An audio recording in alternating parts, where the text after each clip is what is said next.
Hello and welcome to the webinar, Rewarding Careers for Kind People. You might know a little bit about us. We're a housing association called Peabody, but what you might not know as much about is our care and support department. So we are one of the largest care and support providers in the Southeast. And today in this webinar, we're going to give you a quick introduction to the wonderful world of care and support careers. And we're going to be explaining what care and support is, how you can build it into a rewarding career, why so many people love it, and how you can get started at Peabody. So Dave and Raj are going to give that presentation, and then we'll have a Q&A session at the end, and you'll be able to ask them any questions that you like, and they'll try and answer them to the best of their ability. So yeah, Dave and Raj, would you like to introduce yourselves? Yep. Do you want to go first, Raj? Go ahead, Dave. Okay. So hi everyone. My name's Dave Black. I'm Peabody's Director of Care and Support Commissioned Services, which probably doesn't mean much to a lot of you. So just to explain what that means, we are the Care and Support Department within Peabody is commissioned to provide services mostly by local authorities, sometimes by health trusts. I'll go into a lot more detail about what those services look like later on, but that's what the word commissioned in my job title means, is that the services that we provide are actually purchased by external organisations, normally in the form of local authorities. So hi everyone, nice to meet you all. Thanks, Dave. Good morning, everybody. Thanks very much for joining us today. My name is Raj Semi. I'm the Learning and Development Business Partner here at Peabody Care and Support Services. And my role essentially is on leading on the design, development and implementation of our learning and development portfolio across care and support. Thank you. We've had a few people in the chat introducing themselves as well, so nice to see you all. I'm Amy. I'm the Communications Manager for the Care and Support Department at Peabody, but I won't be presenting today. I'll just be doing the Q&A. So let's get started. I'll hand you over to Dave to do the introduction. Thank you. Hi everyone. So I think we could have the next slide, please, Nick. So this is a very high-level overview of what we do. Care and support is all about making a difference to people's lives, and that is there's a wide variety of customer groups that we work with.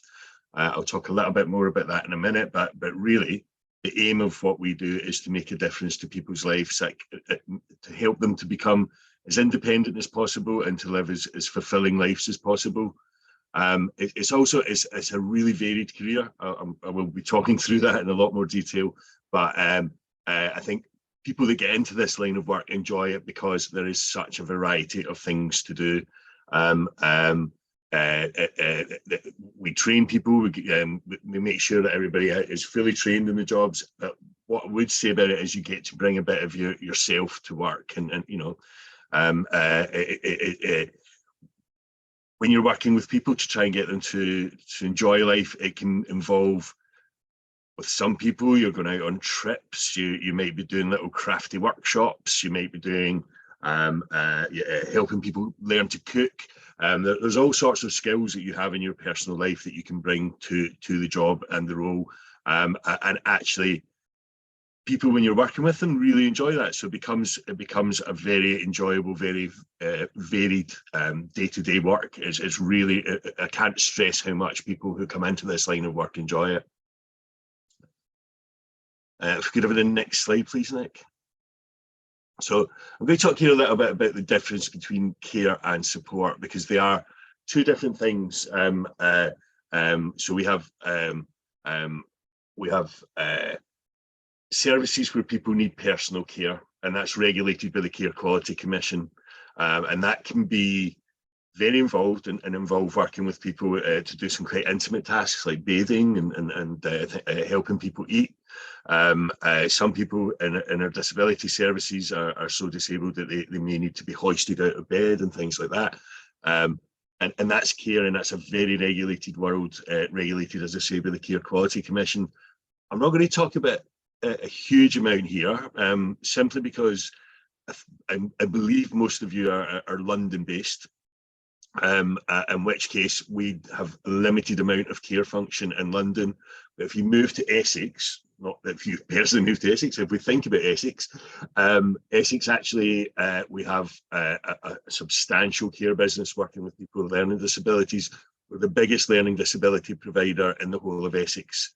Have hundreds of people, and Essex are my biggest customer. And so if anybody is interested in hearing more about the care side of the business, please pop a question into the Q&A, and I'll be happy to pick that up at the end. Support work, on the other hand, is a bit different. Support work is much more about helping people achieve independence. So we've got quite a few different service types. We work with people with mental health problems that might be coming out of psychiatric care.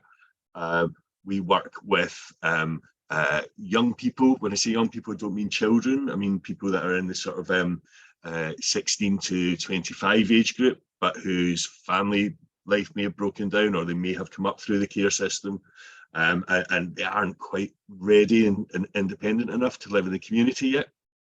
And then we have mental health services for people who have been coming out of institutional care of some description and who aren't, again, quite ready to live independently in the community. And then we also have some community visiting support services for people who may be under threat of homelessness. I can talk more about these as we go along, but those are our kind of main bits of business in London, if you like. Let's move on and talk about the size of what we do. If we could move on to the next slide, please, Nick. Thank you. So we've got, in the care and support department, we've got about 10,000 customers. That's an annual figure. And I should point out that 10,000, it may sound like a lot, well, it is a lot, but some of what we do is very brief interactions with people. So we hold some sort of drop-in surgeries in town halls and libraries and community centres. And sometimes people just come in for a bit of one-off advice from us. And so when you see that figure of 10,000, that's a combination of people that we work with for years and a combination of people that we just work with for very short interventions. There's about 1,300 people in the care and support department at Peabody.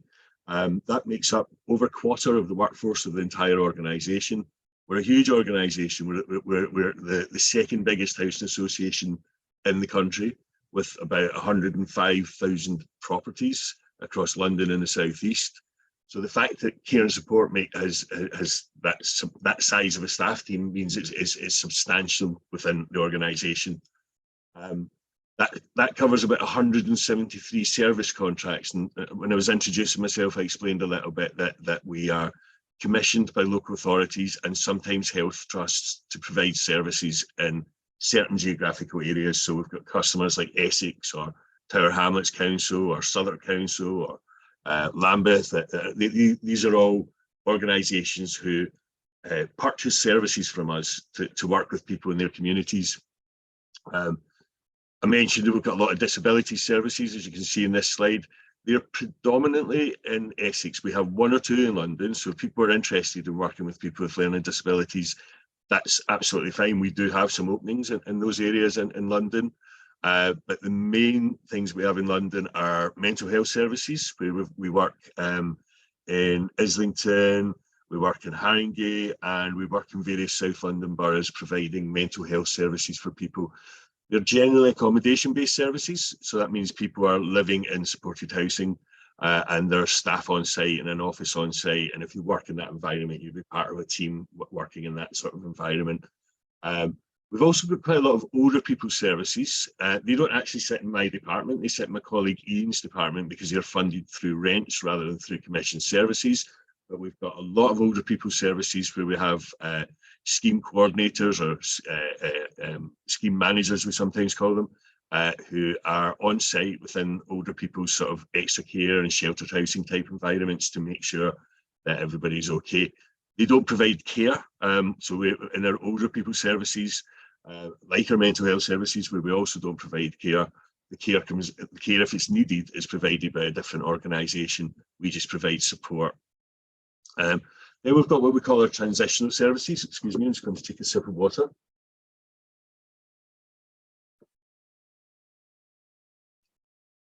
And we use the term transitional services to describe a few different customer groups. So that would be things like the young people services that I just mentioned. We've got quite a few homelessness services as well, both London and Essex. So for instance, in Islington, we've got several services for people who have been street homeless, who need a period of stability in their life to settle down, to get used to sort of looking after themselves in a house. They need help with things like liaising with utilities companies and things that they may not have had to do for quite a long time in life.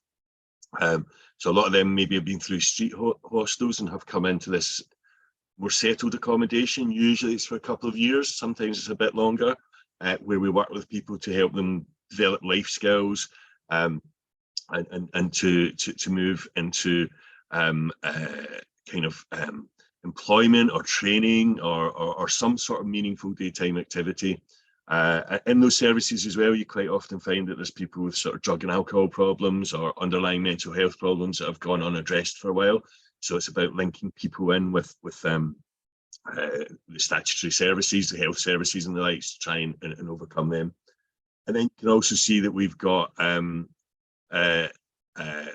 community services there. So there we've got several contracts. So we've got one in Tower Hamlets, we've got a big one in Essex, and a couple of others dotted around London, where we're commissioned to work with anybody. So one of the things I should point out about the community services and some of the disability services is they're not always to people in Peabody properties. So when we take these contracts with the local authorities, we sometimes work with people that are with other landlords, or in the case of the community services, they might be in private rented accommodation, or they may even be a homeowner. And the main aim of the community services, community outreach services, I should say, is to prevent people from becoming homeless. And that can be some basic budgeting or housing law advice, or it can involve signposting to a more specialist organisation if they need it. We work with lots of people, very, very successful at that area, and we quite often get additional funding. So for instance, we got a little bit of additional funding to open a pantry in, I think, Harlow, just outside London. No, it's Harold Wood, actually, it's in London. And that pantry, basically, it's not quite a food bank. It's somewhere people can come along and have a hot drink and a cup of tea and a conversation about things that they might need help with. And they can also buy, the supermarkets give us like excess food, so they can buy £20 worth of food for £5 while they're there. So our community outreach services visit people in their own homes. They're the ones that do the drop-in centres, and they do these sort of like little initiatives in communities to try and keep them ticking over well. Could we have the next slide, please, Nick? Thank you. So what do you need to do to begin working in the world of care and support? Well, we are happy to take people with no experience. When we come to Raj later on, he'll talk a bit more about the training and things that are available. But really what we're looking for in people is underlying values. You need to care about people, whether you're working in the care side of the business or the support side of the business.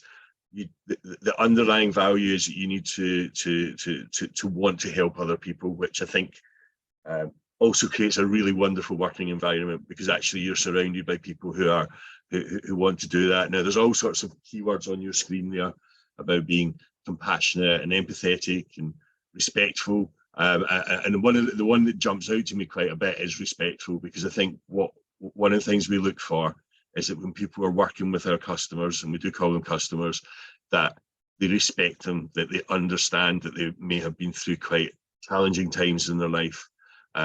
They may be at quite a low ebb when they come to us, and it's our job not to be judgmental. It's our job to look at the underlying skills and strengths that a person has, and to build on them. And we all have skills and strengths. It might just be a bit difficult to find sometimes. I know mine are. But that's what you're looking for, is what is that person's skill, and what are their ambitions in life, if they really wanted to move on, what are their dreams, what are their aspirations, and to help them towards that. And that, when you see people do that and progress, honestly, it's the best feeling in the world. I mean, I started out as a care assistant in Glasgow in the 80s, and I've never stopped doing this line of work. I literally just, as soon as I started doing it, I knew it was the right thing, because I just love the feeling of knowing that I've helped someone. It can be quite difficult when you get to director level to try and connect the two, because I spend a lot of my life looking at spreadsheets and things. But at the end of the day, it's that helping people to fulfill themselves, to move on in life is so rewarding. It really is. I can't understate how rewarding it is. If we could have the next slide, please.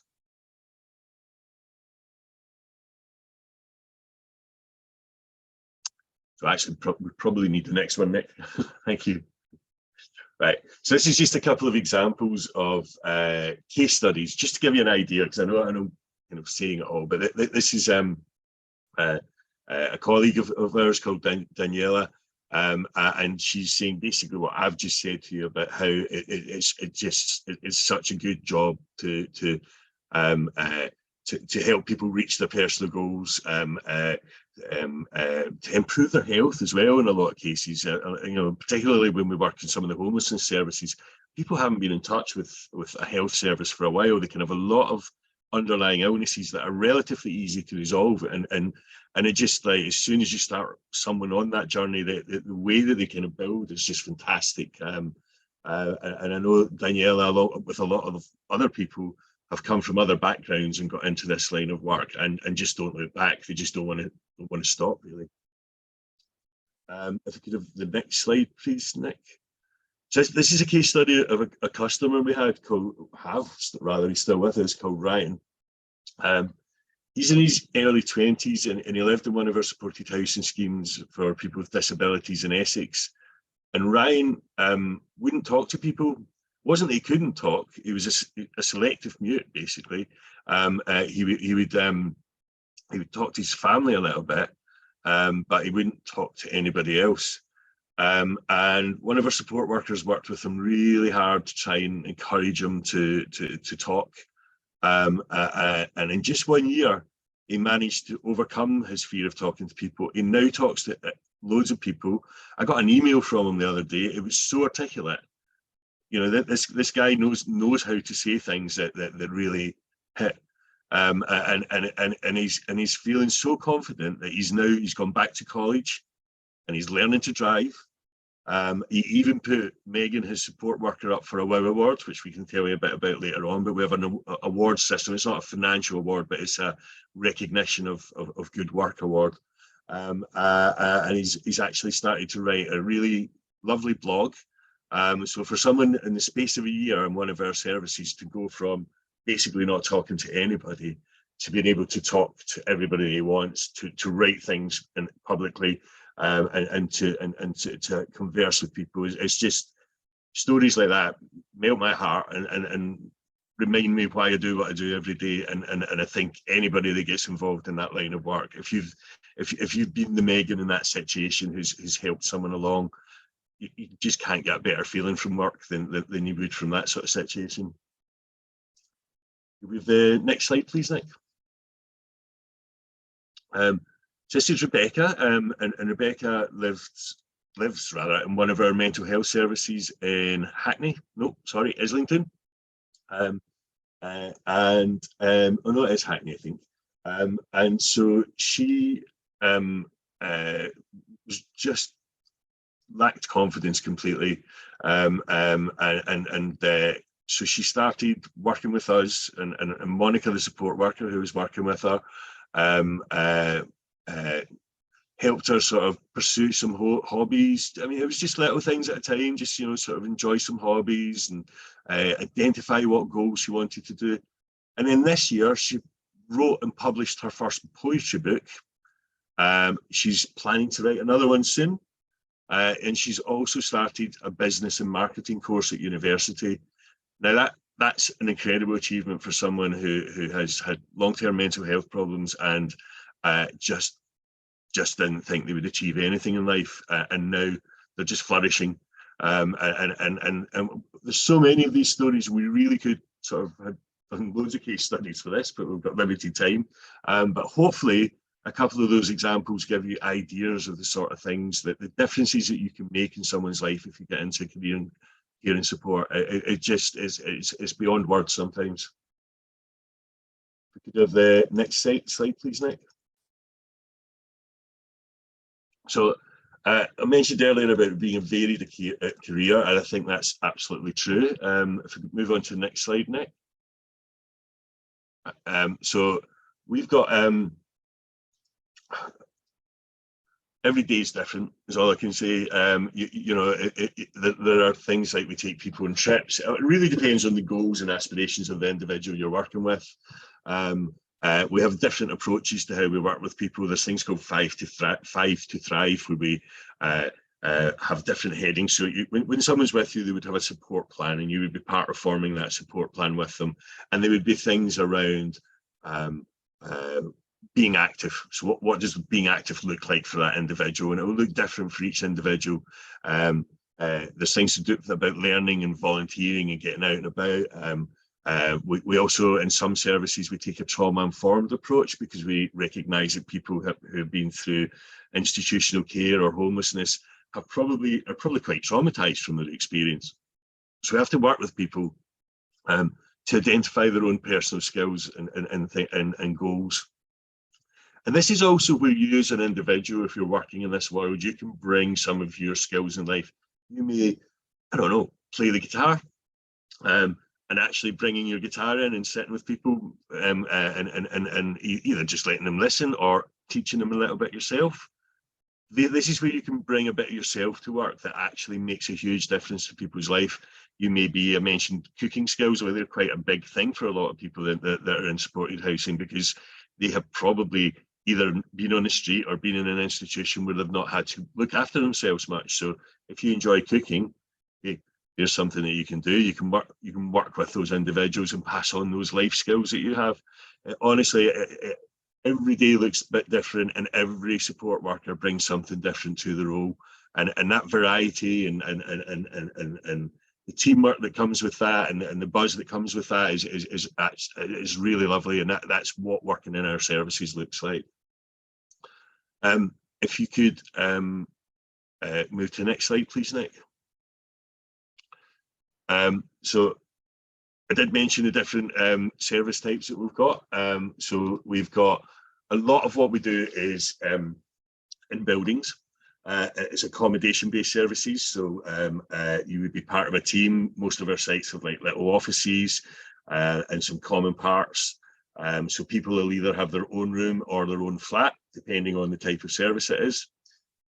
And there'll be some common areas as well, and you would work with people within those areas to try and move them on in life in the ways that I've just described. We've got community hubs.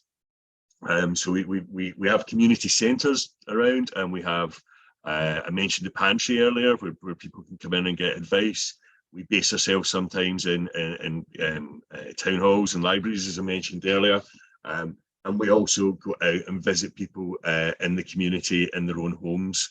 And we've got quite large teams doing that. We call that our community outreach services.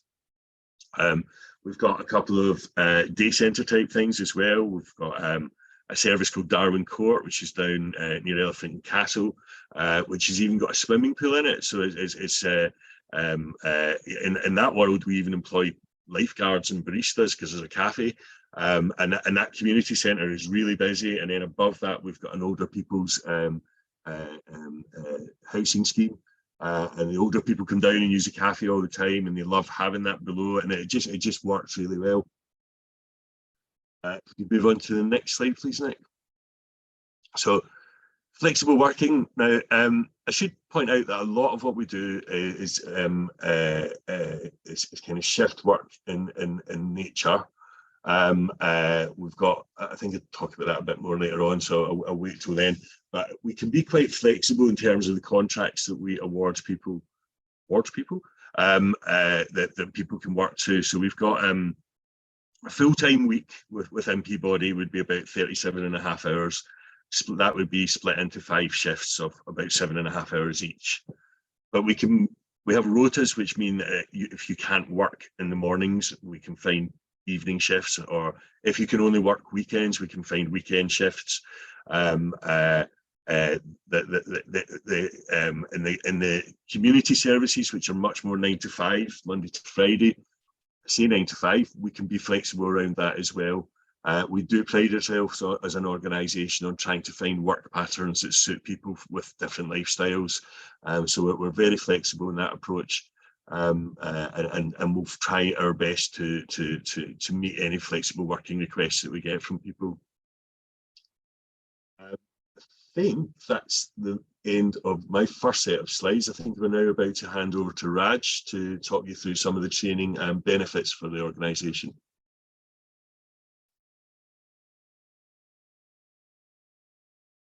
Thanks, Dave. That was really informative and quite inspirational. Thank you very much. So I'll briefly talk about our training, career development, and benefits that you can expect when you join Peabody. Our mission is to help people flourish, and we recognise that people joining our care and support teams initially might not have all the skills and knowledge they need to do this confidently. We give people the skills and tools to excel and can nurture you to develop and grow into your role and reach your personal career goals. Learning and development features as a key priority in our business plan, and we're developing an academy which will become the hub of training, development and growth opportunities. Some of our roles require a certain level of skill and experience when you start, but there are a lot of roles that don't require any experience at all, which is what Dave was saying earlier on as well. And this is really because we care more about your values than we do about your existing skills and experiences. So in case you weren't really familiar with what our values are be kind, celebrate diversity, getting the basics right, we love new ideas, we do the right thing, we keep our promises. But a really significant point Dave just made as well, really, is that the cornerstone of any engagement and the thread that runs through all of these values is of respect, really. So if you're entering the world of care and support here at Peabody, what can you expect, and what will your journey be? Well, depending on which part of the service you join and your role, your journey may differ from colleagues in other parts of the service. And Dave quite clearly described 2 parts of our service, which are essentially care and support, and actually how they also do quite differ regionally and geographically as well. However, what is quite consistent is that from the point at which you arrive, your learning and development journey begins, and we ensure we invest in your growth. So as a new starter, you will receive a group-wide induction. And in essence, this really is a welcome to the organisation and an opportunity for you to understand Peabody, our organisation, our systems, our processes, and it's just a very soft way to introduce you and welcome you to us. We also offer a local induction, and this is essentially where you learn and understand more specifically about your team, your customers, essential practices, policies and procedures. We offer group-wide training, which is something that is expected of all staff at Peabody, because as a housing provider, we are a regulated organisation, and as such, we require that all employees complete our core training. And really, very importantly as well, we ensure that you have those performance management and personal development conversations with your managers or your supervisors to enable you to discuss your work and your development needs and aspirations, and we call these connected conversations. So if you join one of our care services, you'll be joining a service that predominantly supports customers with learning disabilities, as Dave described earlier. And as Dave's mentioned as well, we have the Care Quality Commission, the CQC, who are a regulator of health and social care in England. Part of their expectation really is that those people that are new to care in customer-facing roles must complete something called the Care Certificate. Now, this is the first step to sort of set you up in your career in care, as it's focused on core areas of the profession, and it sets a common standard nationally, not just within our workforce at Peabody, but with the workforce nationally as well. It's expected that this training is completed within 6 months and refreshed periodically. However, during that time or even after, you'll also have the opportunity to undertake training that is specific to the service you join. And not all of our services are the same. We work with a very diverse customer base, and the skills required for various schemes do vary. And examples of the care-specific training you may undertake are training around dementia, learning disabilities, maybe epilepsy, autism, dysphagia. Those are just some examples. The list isn't exhaustive. However, if you join one of our specialist support services, you'll be joining a service that supports customers with a different range of needs. And these could be supporting customers who suffer from mental health problems, who require help with housing and welfare issues, well-being, debt and isolation, those that are homeless, or those that are misusing substances. And our specialist services and support services aren't regulated in the same way as care and don't require the care certificate, but still require the highest standards and a very highly skilled workforce. As Dave said earlier, I've said that a few times now, but as Dave said earlier, our practice is strength-based and trauma-informed, which means our approach to working with our customers is to identify their strengths and to take into account their early experiences. And with specialist support, examples of the training that you can expect are training around mental health, housing law and advice, welfare benefits, substance misuse, motivation interviewing, safeguarding, as well as many others. Again, this is not an exhaustive list, but just a small example of what we offer. Nick, if we could move to the next slide, please. Thank you. So our offer isn't just focused on one-off training events. We're committed to providing qualification opportunities to enable you to progress your career. And our view is either you will be well qualified and progress, or be well trained. But there are some roles which will require you to have a qualification. However, whatever your decision, we will help and support you. The spine of our qualification routes is an apprenticeship model, which is designed to structure and provide a pathway for your progression. So I think Dave is a fantastic example, really, as somebody who entered very much within an operational role within care and support, but has worked his way, up the system in order to take on a more strategic director level position. And so it is very possible that you could enter very much at an operational level and move your way up to either a specialist, managerial, head of, or director level as well. We offer a range of apprenticeships, but the one which is most relevant to care and support is the lead adult care and support worker. And we offer this from levels 2 to 5, depending on your role, your level of experience, and your career aspirations. Level 7 tends to be offered as more of a strategic management qualification. And I guess the reason why we favour the apprenticeships as our career progression pathway is that our apprenticeships are mapped to our services and have been designed so you can develop transferable skills, sector-specific transferable skills, to enable you to work across the service without having to extensively retrain. So essentially you could start in care, but there may be opportunities you could explore in support, or vice versa. The other benefits really are that you get to earn while you learn. So you're given time to complete your work. There's 20% off the job training. It's a very flexible way of learning. Apprenticeships typically take between 12 and 18 months.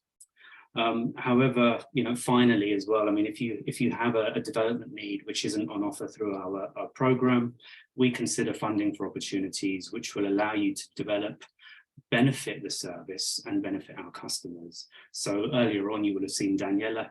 Daniela applied for some funding for her own personal development to undertake an accredited course to gain more specialized knowledge and skills when working with customers with autism. And we were pleased to be able to offer Daniela that funding to be able to develop a skill set and a specialism a bit further. So hopefully that gives you a high level understanding of how we support our colleagues at Peabody with their career and skills development. I'll now move on to the benefits. So Nikki, if we could have the next slide, please. Thank you.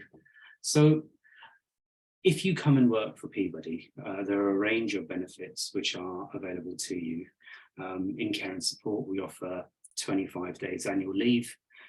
We match up to 10% in pension contributions. You're automatically enrolled at 4%, but if you want to make contributions of up to 10% of your salary, Peabody will match that, which is extremely generous. We offer a flexible benefits scheme. So once you're settled in, these can be used for a range of health and well-being services or products. We offer free qualifications. So as I've just talked you through some of the qualifications and training we offer, that is on us. We don't expect you to pay for those. We offer a spot bonus scheme as well, which is there to reward you instantly for any kind of exemplary work that you might undertake or you might achieve. And as Dave mentioned earlier, that's the last time I'm going to say that. As Dave mentioned earlier, we have the WOW Awards, which has essentially been created to thank you and recognize the hard work our colleagues do in providing a great customer experience. And any customer or employee can nominate a Peabody employee for a WOW Award. And there is a lot more as well. And quite honestly, Peabody Care and Support really is a great place to work. That's me. I'll hand back over to Dave now, who will do the summary. Yeah, if we could have the next slide, please, Nick. So we are running quite short of time here. I think we've talked more than we were meant to. So we need to make some time for Q&A. So I'm going to be just very, very quickly go through the next couple of slides. This is just recapping on the fact that the job really is making a difference to people's life. It's a very varied career with decent training and benefits, well, very good training and benefits, as Raj has just talked through. Could the next slide, please, Nick? So what to do next if you are interested in working for us? We have got a regularly updated recruitment website. So you can go in there and view our vacancies. You can sign up to our newsletter. You can literally go on the website right after this, choose your first role and apply. I think you should, I'll come on to a couple of other points in a minute, but if we just move on to the last slide, which is we'll just keep that there so you can take a note of how to, where to go on the website and how to email for further advice.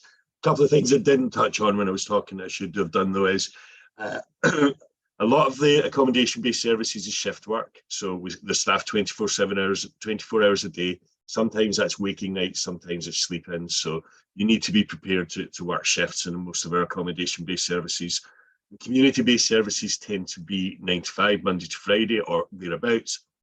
And then we also have our bank staff. Now we have a pool of about 200 people who sign up to do shifts as and when they're available, when the person's available, I mean, and that literally means you would get a text, you would get full training, and then once you're fully trained, you would get texts telling you where and when shifts needs covered, and you can pick and choose at your own liberty. And that's actually quite a good way to try out a few different environments and find one that you might like and you might want to sort of settle down in. I shall leave it there because we are running very short of time, and we're now moving on to some questions and answers, I believe. Great, thanks Dave and Raj, that was really interesting, and yeah, hopefully people learned quite a lot of new stuff about care and support. Before we move on to the Q&A, we're going to do a very quick poll just to ask you all the audience members, have you ever considered a career in care and support before hearing about this webinar and coming along here? Your options are yes, no, or I already work in that sector. So if you just answer that quickly.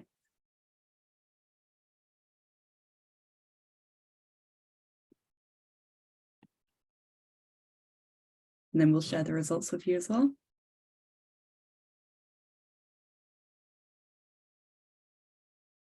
Okay, so most people have already considered one. And actually, when I was at the jobs fair, a lot of people said they had previously worked in the care and support sector and had then moved out and were now considering coming back in. So that's quite interesting. Yeah, well, it's a great time to join us. We'd love Quite to an hear. overwhelming result of 64%. People want thinking that they would like it. 27 look like they're thinking about it for the first time, and then others have already got experience. That's interesting. Yeah. Yeah, very interesting. Yeah. Yeah. Okay, and now we'll move on to the Q&A without further ado. We've had quite a few questions, so thank you everyone who's sent one in. Do please send extra questions if you like, even if we run out of time. We might go over a couple of minutes, and feel free to leave whenever you need to. But if there's any questions that go unanswered, we'll get in touch with you afterwards via email with our response. So do please send in your questions if you want to ask something. So we've had a question from Abbasid. I hope I've pronounced the name correctly. They say, how are we going to be employed in this field? Hopefully you've answered that question during the webinar anyway, but I think the answer is probably to go onto our website, have a look at our jobs. The link is in the chat. And you can also, at the end of this webinar, we'll be sending out a survey to everyone who's attended with a few questions. You don't have to answer them all if you don't want to, but one of them is, would you like to receive our jobs newsletter, which would mean that you receive weekly or fortnightly updates with relevant jobs that we feel you might be interested in our department. So thank you for that question. The next one is, am I able to work in care and support if I have a physical disability? The short answer is yes. I mean, we would need to look at the demands of the role. Some and obviously what the disability is would have some impact on that as well. But yeah, I mean, we very much encourage people with disabilities to apply to work in this organisation. We would just need to make sure that the role was one where reasonable adjustments could be made. Not every role would involve being able to make reasonable adjustments, but many of them would. So it's certainly not something that would exclude. Okay, thank you, Dave. Okay, and somebody else has asked, say I started my career in a disability service. Could I move into another scheme, like a homelessness service, if I wanted to change my career path? How much movability is there within the department? Plenty. I mean, it does. I mean, we wouldn't just hand someone a job in another service generally, unless it was maybe a redeployment situation or something like that. Generally, there would be an application process, but you would have lots of transferable skills from working in one type of environment that can easily transfer over to the other. It happens all the time, to be quite honest. We've got people that move from care roles into support roles and vice versa. It's not an unusual scenario, but there would be a bit of an application process attached to it rather than it just being a quick shift, if you know what I mean. Okay, thank you. Okay, and Alawasian asks, how can I apply to be part of the support team? I am an HCA with level 3 diploma in health and social care. Just go on the website. Yeah. Go onto the website and apply. We'd love to receive an application from you. We would. Okay, and somebody else has asked, what is the minimum salary? Okay, so we track the real living wage as an employer, and so we're to speak slightly out of turn here because the committee that decide on salaries doesn't meet until next week. But assuming they agree to the new increases in the real living wage, which have just been announced, then that would be an hourly rates. That would be £10.90 an hour for working in London and £9.90 for outside. Sorry, got that wrong. It will be £11.95 for working inside London and £11.05 an hour outside of London. So in terms of annual salaries, that's 23,303 in London and 21,255 in outside of London. That does have a slight health warning in that the committee that agrees salaries hasn't actually met yet, but I'm not expecting them to say anything different from that. Okay, thank you, Dave. Okay, just had a couple more questions. As I said, we're going over slightly, so if you want to drop off, that's absolutely fine. But we'll continue to answer as many as we can. Okay, so we've had another anonymous question, which is there any working visa support? So I assume that means if you're living abroad and you need a sponsorship from a business to move to the UK and get a working visa, can we offer that sponsorship? if that can mean different things from different countries, it would need to be a very individualized conversation. So we need to look at that. I mean, it's not out of the question, but some of these sponsorship schemes involve quite a lot of financial support and quite a lot of it's not a no, put it that way, but we'd need to look at what it entails, and it entails different things from different countries. Okay, thank you. So don't let it put you off applying. Okay, Tuape has asked the question of what is this? What can we do to support your work? My question. I saw that coming in, and I presume okay. what works for a charity. We work in partnership with a whole host of charities, so we need to understand what you do and what you offer. But we partnership work everywhere. We have for instance, drug and alcohol charities that will come in and do group work in some of our services. We have charities that do things like singing groups or exercise groups that come into different services. So it's definitely, we need to understand exactly what you're doing. We also have a small grants process within the communities part of the organisation, rather than care and support, where we actually support a lot of local charities who may be just starting up and need little bits of grant funding. It's very much in the DNA of the organisation to be working with other organisations like that. Thank you. So who can Tuape reach out to if they want to partner with us? Would they contact the recruitment team, or would there be another address? I mean, they could contact me if they want, and I'll have a look at it. I'd probably be passing them on to my colleague Sahil, who heads up the communities department, or putting them in touch with a service that may use them. But I'm happy for that to come here. The email address is the email address that's in the presentation is probably the easiest one to use. Then it could just be pinged on to me, and I'll deal with it. Yeah, that's fine. So I'll reach out to you, Tuape, with Dave's email address. Okay, and Sham has asked, I think this is probably the final question we have time for. What are the progression roles? So I know, Raj, I know you touched on this before. Do you want to go into that in a bit more detail? You're on mute, Raj. Apologies. Yeah, of course. So typically the progression roles tend to be, if you come in as a support worker, whether that's care or specialised support, if you look at the progression roles from there, you can move to a senior support worker or care support worker. You then can perhaps develop some sort of a specialism. So earlier on I talked about dementia or learning disabilities. You can actually develop your specialism and either remain as a specialist, or you could be looking at sort of deputy sort of manager roles. You then sort of progress into manager, head of service, and then director. Broadly, those are the main kind of progression roles that we tend to offer. So they kind of range from support worker, senior support worker, team manager after that, and then we would have a sort of service manager that covers a wider area of services. Then you get head of service. But I've seen people climb that career ladder really quite quickly. It's taken me more years than I care to count, but I've seen people go from support worker to senior to team manager in the space of a year or two. It's one of the things I would say about this line of work is that you can climb the career ladder quite quickly if you're motivated to do so. The other thing, and I know we're all about Peabody here, but there is a shortage of workforce in this sector, and once you've got a bit of experience and training under your belt, you can find work. If you move location in life, you will find work again really quickly. And it's really worth noting that once you've got this experience, it's you'll never be without a job. Yeah, it's really good. It's a great career to go into, and hopefully through watching this webinar, you'll feel really motivated to apply and to join us, because we're always looking for new people to join our teams, and it's a really, really rewarding career.